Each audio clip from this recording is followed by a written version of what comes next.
Good morning, guys. Tinatamad akong gumising. May pupuntahan ako. Umuulan na naman. It's raining, man. Hindi niyo makita.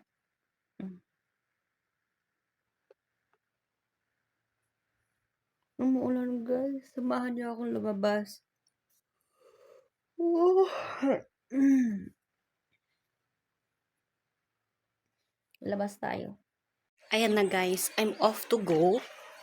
Mag-aantay tayo ng sasakyan dito sa baba. Kunin natin ang padala. Oh. Ito, may ano dito. May, ano to?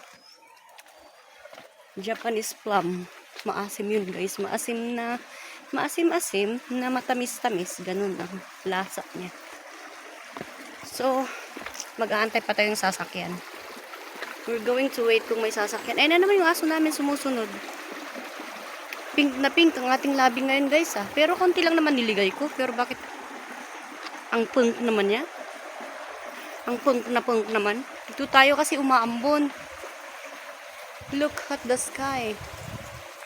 Look at the sky. It's raining down on you. And everything you do. Ayan, oh. When everything's white.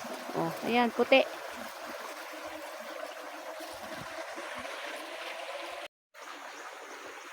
Yung ayan, isang oras mo lang nag-antay ng sasakyan, wala kung naglakad ka na, edi nauna ka pang dumating kaysa sasakyan na inaantay mo, di ba? Wala pang sasakyan, mga be. Wala pang sasakyan. Dito muna tayo sa kalsada. Kung meron naman, hindi sila nagpapasakay kasi private vehicle. Pero kapag minsan kahit na private vehicle, pasasakayin ka pa rin nila kasi alam nila na ano, na wala talagang sasakyan dito. So the thing is, dito kailangan isang household may sasakyan para okay na okay. E di walang magiging pasahero, di ba? Ay, magantay tayo. Ayan, nakarating na ako pero kailangan ko muna kumain kasi naabutan tayo ng gutom sa daan kaantay ng sasakyan. Tingnan ko dito. May pakainan dito eh. Hindi muna ako, ha.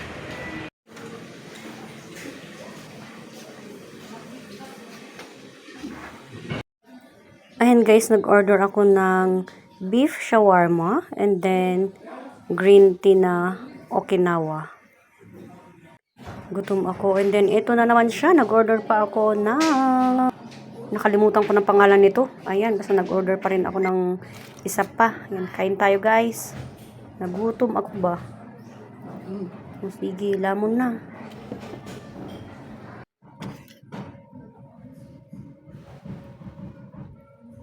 Gosh. Sarap.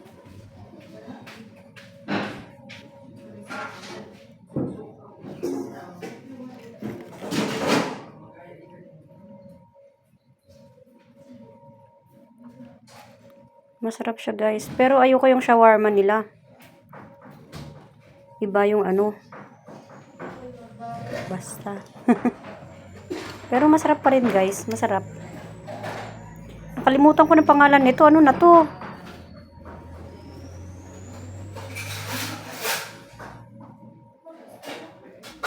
Maingay sa kusina, guys, ha. Sa kusina po nila yan.